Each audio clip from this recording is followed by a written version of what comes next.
नमस्कार दोस्तों, alpha officers academy के यूट्यूब चैनल पर आपका स्वागत है। हम देख रहे थे आरएएस मेंस के लिए रिवीजन मॉड्यूल और उसमें हमने सोशियोलॉजी स्टार्ट की थी, है ना? जो सब्जेक्ट हम लोग फिनिश कर चुके हैं वो अब आप प्लेलिस्ट में जाकर के देख लेना। बार-बार 5 मिनट तो इसी में खराब हो जाता है। और सेकंडली मैं जो पहला लेक्चर था वो इतना ज़्यादा लॉन्ग लेक्चर बनाने का वो नहीं था, मन तो नहीं था पर अब वो हो गया क्योंकि वो क्लास और कास्ट सिस्टम एक साथ ही पढ़ें तो ज़्यादा बेहतर होता है। अब जैसे आज प्रोसेस ऑफ चेंज हम लोग कवर करेंगे, इसमें ये 4 कांसेप्ट हैं तो इनको क्या अलग-अलग पढ़ाना थोड़ा-सा टेढ़ा काम है। Sanskritisation, westernisation, secularisation and globalisation. तो ये 4 कांसेप्ट आज हम लोग कवर करेंगे। प्रोसेस ऑफ चेंज नाम से ये आपको टॉपिक आपके सिलेबस में दिया हुआ है ना? अब ये 4-5 टॉपिक्स दिए हुए हैं, आप ये मान के चल सकते हो हर टॉपिक से एक क्वेश्चन बनता ही बनता है। तो आज हम लोग शुरू करते हैं संस्कृताइजेशन और वेस्टर्नाइजेशन प्रोसेस ऑफ चेंज के बारे में। सबसे पहला जो कांसेप्ट है संस्कृताइजेशन, इसको आप हिंदी में देखो तो संस्कृतिकरण ज़्यादा बेटर अंडरस्टैंडिंग देता है। ये कांसेप्ट है क्या कि जो ऐसी जातियाँ या फिर ऐसे लोग, ऐसी जाति या ऐसे लोग जो किस बेसिस पे काम करते हैं, अपनी जो कुरीतियाँ हैं या फिर अपनी बुरी आदतें हैं या फिर अपनी खराब चीज़ें हैं, उनको छोड़ करके और जो ऊँची जाति या ऊँचे लोग जो माने जाते हैं, उनके कस्टम्स या आइडियोलॉजीज़ को अपनाते हैं, तो उस प्रोसेस को संस्कृताइजेशन कहते हैं। ये जाति मेरे को पता नहीं है, थोड़ा-सा मेरा हिंदी की मात्राओं में हाथ तंग है, तो ये आप देख लेना, ठीक है? तो हम लोग देखते हैं यहाँ पर क्या लिखा हुआ है। जो संस्कृताइजेशन है concept first given by M N Srinivasan, हमने ये बात कर ली थी। Religion and society among the Coorgs of South India, है ना? Coorgs, if you remember, Coorgs are the is the land of generals. तो ये इस किताब में religion and society among Coorgs of South India किताब एम एन श्रीनिवासन लिखते हैं और उसमें पहली बार ये कंसेप्ट देते हैं। Sanskritisation is a process by which, ये डेफिनेशन है आपको याद रखनी है, by which a lower caste और ट्राइब और any other group changes its customs, ideologies and lifestyles similar to upper caste, है ना? अपर कास्ट जिसको भी माना जा रहा है सोसाइटी में, उसके जैसे कस्टम्स और आइडियोलॉजीज अपना लेना ही संस्कृतिकरण है और ये पहले पीवाईक्यू में पूछा हुआ है, तो आप इसको ध्यान रखना है क्योंकि आरएस में आप अगर अभी तो वैसे बहुत ज्यादा टाइम बचा नहीं है, पर फिर भी एक बार प्रीवियस ईयर क्वेश्चन 2 बार के भी पिछले पेपर देख जाओगे, आपको 20 मार्क्स के क्वेश्चन उसमें से मिल जाएंगे और ये 20-25 नंबर है ना, बहुत इंपॉर्टेंट रोल प्ले करते हैं आपके सिलेक्शन में। फिर देखें अपन, before the concept of sensitisation it was believed that caste system is rigid system, है ना? रिजिड सिस्टम है और इसमें क्या है कि बिल्कुल फ्लेक्सिबिलिटी नहीं है, कोई भी चेंजेस नहीं हो सकते हैं और it was based on birth in which no change is possible as said by sociologist Majumdar and Madan.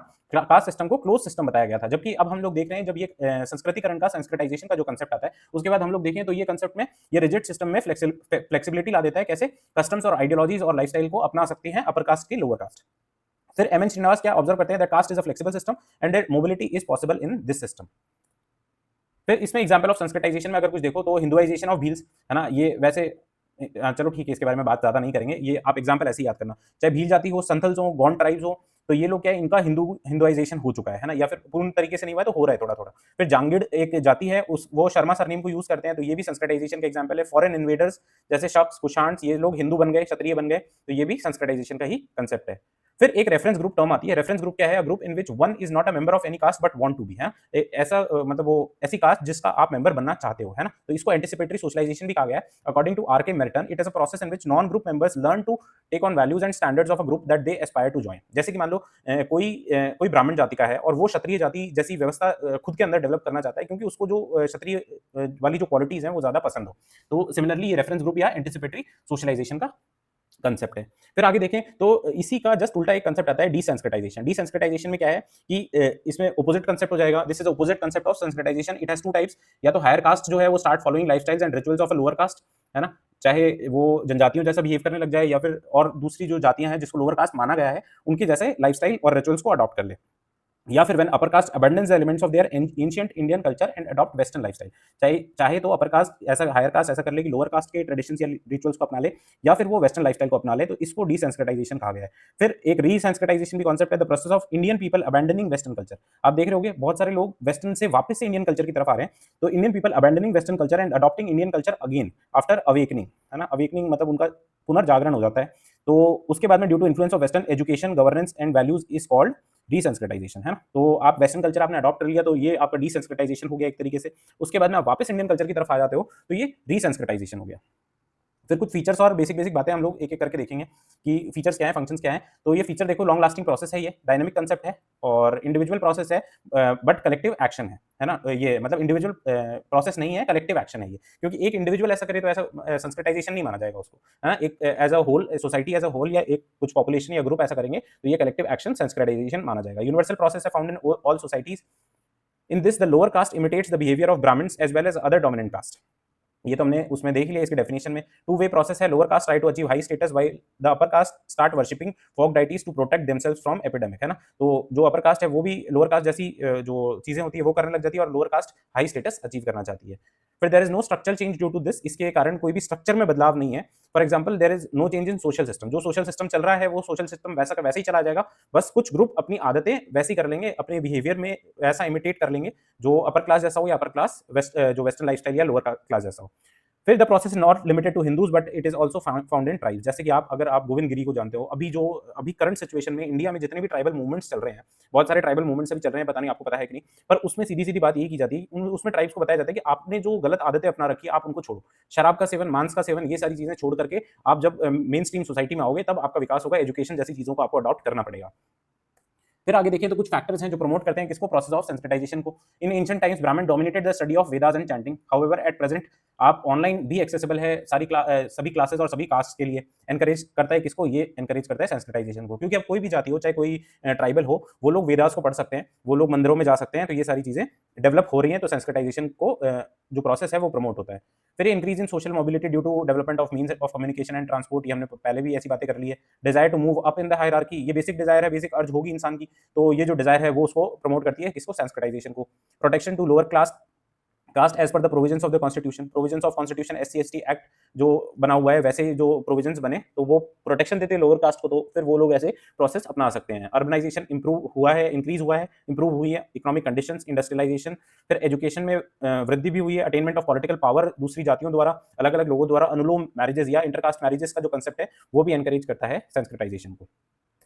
फिर इसके फंक्शंस में देखें तो it tries to explain the changes taking place in structural and stratification of Indian society, है ना। जो basic structure पहले से बना हुआ है उसको एक्सप्लेन करने की ये कोशिश करता है, एक्सप्लेन उसमें जो चेंजेस हो रहे हैं उसको एक्सप्लेन करने की कोशिश करता है। Help brings tribes in main stream society, tribes को मेन स्ट्रीम सोसाइटी में लाने के लिए ये बहुत ही, क्योंकि ट्राइब्स ये तो जरूर जो आजकल के मूवमेंट चल रहे हैं ये तो जरूर करेंगे हम लोग हिंदू नहीं है, है ना, पर अपना संस्कृतिकरण तो वो लोग फिर भी कर रहे हैं, है ना, ताकि वो लोग जो मेन स्ट्रीम सोसाइटी है उसके साथ एंगेज हो सके हैं। फिर ये प्रोवाइड करता है opportunity to the lower caste to change their position, जो कि हमने पहले बात की थी, कास्ट एक रिजिड सिस्टम माना जाता था, इस कंसेप्ट की वजह से वो फ्लेक्सिबल हो जाता है।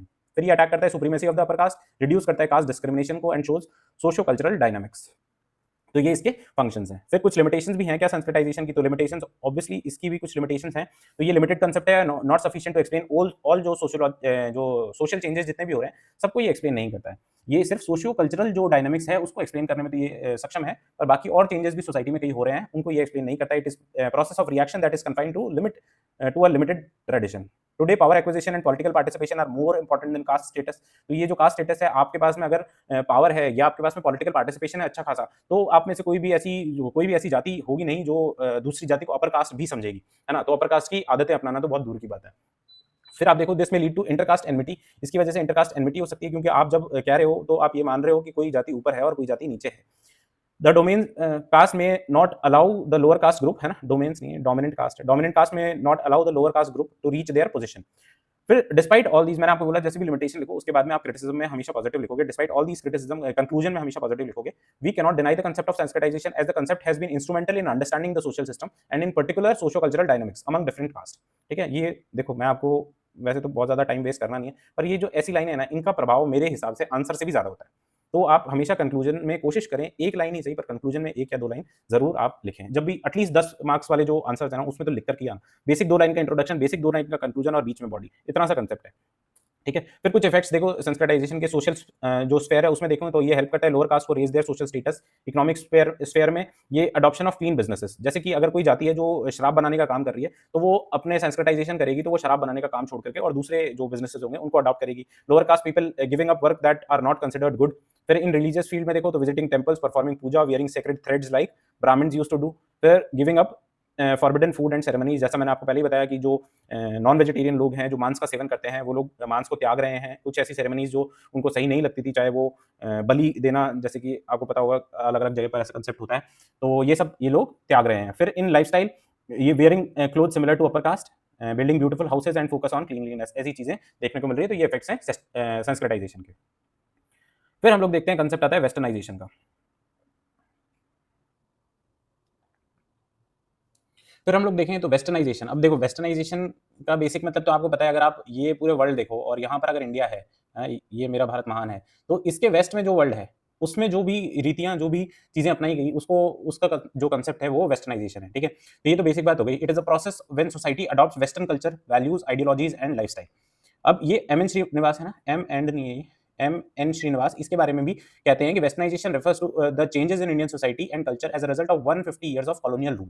आप खुद भी सोच करके देखो कि अगर वेस्टर्नाइजेशन है तो आपको पता है एलपीजी रिफॉर्म्स अभी बहुत रीसेंट है 1991 के बाद में, है ना? तो भारत में ये इतनी सारी वेस्टर्न वैल्यूज, चाहे आप पहनावा देख लो, अपना सारा कोर्ट्स का जो जुडिशियल सिस्टम है, चाहे एडमिनिस्ट्रेटिव सिस्टम है, वो सारा सिस्टम देख लो, और अपने बेसिक जो भी ब्यूरोक्रेट्स हों, चाहे फिर अपर सोसाइटी के जो लोग हैं, वो लोग जो कपड़े पहन रहे हैं, जो उनकी आदतें हैं, वो आई कहाँ से? तो ब्रिटिशर्स का जो रूल था, उस काल में जो इन्फ्लुएंस हुआ, उससे हमारे अंदर वेस्टर्नाइजेशन की जो चीज़ें हैं, वो आ गई।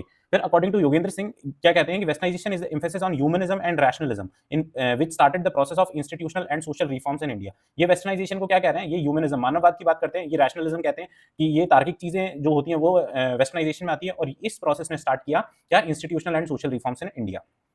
फिर westernization is an important process of social change 150 years of colonial rule resulted in some revolutionary permanent changes in Indian society. क्योंकि ब्रिटिशर्स ने, आपको पता होगा, आज भी बहुत छोटे छोटे गांव में चले जाओगे तो वहां पर है ना रेलवे स्टेशन बने हुए हैं, पर आज के टाइम पर अगर after the Britishers were gone, उसके बाद में आप देखोगे तो इतना ज्यादा, बहुत ज्यादा विकास हो नहीं गया है उन गांवों में। तो British brought new technology, knowledge, beliefs, values, institutions which started the process of westernization in Indian society. ठीक है? तो वेस्टर्नाइजेशन की अब अगर डायमेंशन देखें तो इंटरनल डायमेंशन और एक्सटर्नल डायमेंशन हो सकते हैं। वेस्टर्न वैल्यूज आना, वेस्टर्न आइडियोलॉजीज आना, इंटरनल डायमेंशन की बात है। जबकि एक्सटर्नल में देखो तो वेस्टर्न कल्चर का आना, वेस्टर्न लाइफस्टाइल का आना, ये एक्सटर्नल बात हो जाएगी। वेस्टर्न वैल्यूज कैसे? जैसे कि इक्वालिटी, लिबर्टी, फ्रेटर्निटी, चाहे अमेरिकन रेवोल्यूशन हो, चाहे फ्रेंच रेवोल्यूशन हो, चाहे फिर और भी रशियन रेवोल्यूशन हो, तो ये सारी चीज़ों से हमें अलग अलग वैल्यूज सीखने को मिली। फिर वेस्टर्न रेवोल्यूशन, वेस्टर्न आइडियोलॉजी में देखें तो डेमोक्रेसी, रैशनैलिटी, साइंटिफिक टेम्पर जैसी चीज़ें हमको इसमें देखने को मिलती हैं। फिर वेस्टर्न कल्चर में देखें, आर्ट्स, जो आर्ट है, वेस्टर्न रिलीजन हो गए, फेस्टिवल्स हो गए, वैलेंटाइंस डे आप मनाने लग गए, चाहे फिर और भी क्रिसमस जैसे इवेंट्स आप मनाने लग गए, तो ये वेस्टर्न कल्चर या वेस्टर्नाइजेशन का ही प्रभाव है। फिर वेस्टर्न लाइफस्टाइल में देखो तो आपका जो डायलेक्ट है, जो बोलने की आपकी बोलने का तरीका है, चाहे आपकी ईटिंग हैबिट्स हो, चाहे आपके टेबल मैनर्स हो, चाहे आपके अटायर हो, ये सारी चीज़ें वेस्टर्न लाइफस्टाइल का ही परिणाम है।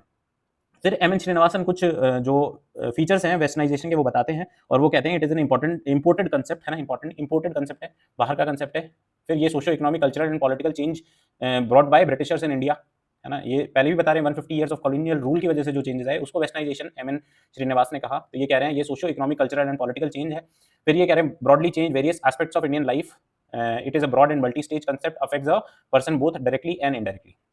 ठीक है? आई होप ये सारे जो पॉइंट्स हैं ये सेल्फ अंडरस्टूड है, इनमें कुछ इतना ज़्यादा समझाने जैसा है नहीं। It is a neutral concept from the moral attitude which shows a change in society rather than being critical as good और बैड। देखो वेस्टर्नाइजेशन आप देखो तो वैसे जीवन में भी आप देखो तो सबसे बड़ी समस्या क्या है कि आप हर चीज़ को इस बेसिस पे तोल रहे हो कि क्या अच्छा है और क्या बुरा है, रेदर देन सिर्फ आप जो चेंजेस हैं उनको एक्सप्लेन करो। तो ये न्यूट्रल कंसेप्ट है, ये नहीं बता रहा है कि ये अच्छा है कि बुरा है, ये सिर्फ मॉरल एटीट्यूड बता रहा है, और जो चेंजेस इन सोसाइटी हो रहे हैं उनको बता रहा है। It affects does not impact everyone equally, सबके ऊपर इक्वल इफेक्ट नहीं है।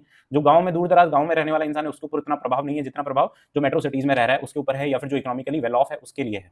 फिर कॉम्प्लेक्स कांसेप्ट है which is difficult to assess and can affect one side of जो पर्सन्स पर्सनैलिटी है पार्शियली या completely. At the same time other side of personality might remain unaffected by it. आप देखो कि कोई ऐसा इंसान आपको मिल सकता है, चाहे आप एडमिनिस्ट्रेशन में जब आगे जाओगे, तो बहुत सारे, मैं पर्सनली ऐसे बहुत सारे लोगों को जानता हूँ जो एडमिनिस्ट्रेशन में बिल्कुल सूट बूट पहन के जाते हैं, पर जब वो घर पे होते हैं तो वो इतने पूजा पाठ वाले लोग होते हैं। तो ये उनकी एक जो पार्शियल चेंज उनकी पर्सनैलिटी में हुआ है कि जो एडमिनिस्ट्रेशन में जब वो गए तो उन्होंने वो जो मेथड्स है वो अपना लिए, पर उनके जो घर में जो मेथड्स हैं वो भी उनको ऑन द सेम टाइम, उनकी जो दूसरी साइड है वो पर्सनैलिटी की अभी भी अनअफेक्टेड है।